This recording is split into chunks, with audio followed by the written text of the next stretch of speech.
see if there's anything unusual.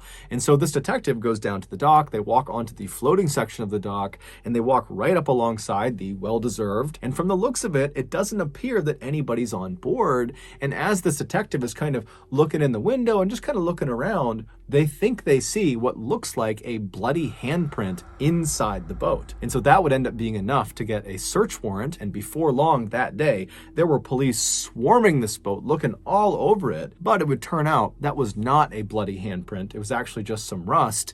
And there was nothing else of significance that was found on board this boat. And so the police are pretty frustrated because they really don't have any leads. And so they contact Skylar De Leon and they say, hey, you need to come into the police station and explain exactly what happened during your final interaction with the Hawks. And so Skylar comes to the police station, he's totally cooperative, and he explains to the detectives that, he saw this ad in this fishing magazine for a yacht.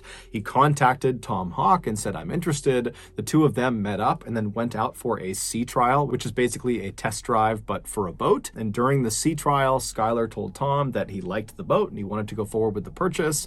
And so on November 15th, Skylar, along with his pregnant wife and his young daughter, and also a notary and another person, a friend of Skylar's that was there just kind of as a witness, they go to the parking lot of the dock right near where the yacht is. And then the Hawks show up, Tom and Jackie, and the De Leons literally hand over a suitcase full of cash to Tom. And then Tom and Jackie, with the notary, they signed the sale documentation, basically giving the boat over to the De Leons.